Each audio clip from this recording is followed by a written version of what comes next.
عزیز سامعین کرام، آج 17 رمضان المبارک ہے اور اسی مناسبت سے آج یوم الفرقان یعنی جنگ بدر کا دن ہے۔ 2 ہجری 17 رمضان المبارک کو جمعہ کا بابرکت دن تھا کہ جب غزوہ بدر کا واقعہ رونما ہوا۔ قرآن مجید میں اللہ تبارک و تعالیٰ نے اس کو یوم الفرقان سے تشبیہ دی۔ اس جنگ میں کفاروں کی تعداد 1000 تھی اور مسلمانوں کے پاس صرف 2 گھوڑے، 70 اونٹ اور 6 زرے جو جنگی لباس ہوتا ہے وہ تھا، اور 8 تلواریں تھیں۔ کفار کے پاس 1000 لشکر، وہ بھی اسلحے سے لیس، اور کم از کم 100 گھوڑے، 700 اونٹ، یہ کفاروں کی تعداد تھی۔ لیکن اللہ کریم نے اس کے باوجود اتنے بڑے لشکر کو اتنے چھوٹے لشکر پر شکست دے کر یہ بتا دیا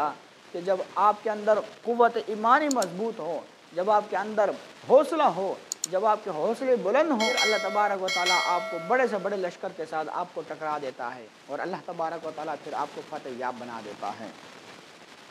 جنگ سے قبل نبی پاک علیہ الصلاۃ والسلام اپنے رفقا کے ساتھ جنگ بدر کے میدان پر گئے اور آپ نے پورے میدان کا ملاحظہ فرمایا۔ ملاحظہ فرماتے وقت حضور پاک علیہ السلام نے ایسے راحات رکھتے فرماتے تھے کہ یہاں پر فلانا کافر مرے گا، یہاں پر فلانا کافر مرے گا، یہاں پر فلانا کافر مرے گا، اور راوی روایت کرتا ہے کہ ہو بہو اگلے دن ایسا ہی ہوا۔ 1 انچ کے بال برابر بھی جو شخص جہاں پر حضور علیہ السلام نے پیشن گوئی کی تھی اس سے 1 انچ بال برابر بھی وہیں سے آگے پیچھے نہیں ہوا۔ یہاں سے ایک اہم مسئلہ ثابت ہوتا ہے کہ جو لوگ نبی پاک علیہ السلام کے علم غیب پر ہمیشہ طعن شنی کرتے ہیں، اعتراض کرتے ہیں کہ نعوذ باللہ من ذالک نبی پاک علیہ السلام کو علم غیب نہیں تھا، تو ان کو میں یہ بتاتا چلوں کہ جنگ بدر سے پہلے ہی اللہ تبارک و تعالیٰ نے آپ کو یہ علم دے دیا تھا کہ فلاں جگہ پر کافر مریں گے اور مسلمانوں کو فتح نصیب ہوگی۔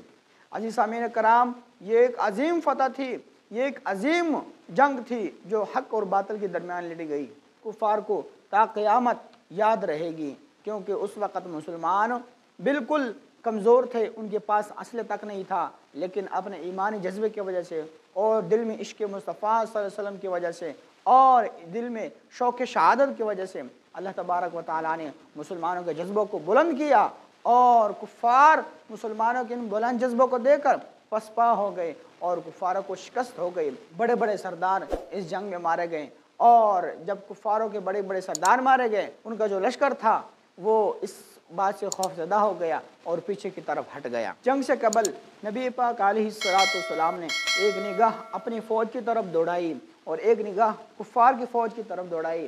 پھر رب سے دعا کی کہ یا رب اپنا وعدہ سچ فرما اور ہماری مدد فرما، کہیں ایسا نہ ہو کہ ہماری مدد نہ ہو اور یہ جو لشکر ہے یہ شکست کھا جائے، اور اگر ایسا ہو گیا تو قیامت تک تمہارا کوئی نام لینے والا نہیں ہوگا۔ اللہ اکبر کبیرہ۔ جب نبی پاک علیہ السلام نے یہ دعا مانگی، قرآن مجید میں اس کا واضح ذکر ہے کہ اللہ تبارک و تعالیٰ نے پہلے 2000 پھر 3000 پھر 5000 فرشتوں کے ساتھ نبی پاک علیہ السلام کی 5000 فرشتوں کے ساتھ مدد کی، اور یوں مسلمانوں کو یہ فتح نصیب ہوئی ہے۔ اب ہم اس بات کا جائزہ لیتے ہیں کہ آخر جنگ بدر کیوں پیش آئی۔ جنگ بدر کے رونما ہونے کے پس منظر یہ ہے کہ جو سب سے بڑی وجہ یہاں پر تھی وہ یہ تھی کہ کفار دین اسلام کے اشاعت میں رکاوٹ تھے۔ نبی پاک علیہ السلام اور آپ کے رفقا، آپ کے صحابی مدینہ میں آزادی کے ساتھ اسلام کی تبلیغ کر رہے تھے، لیکن اس کے اثرات دور دراز علاقوں میں پہنچنے لگے،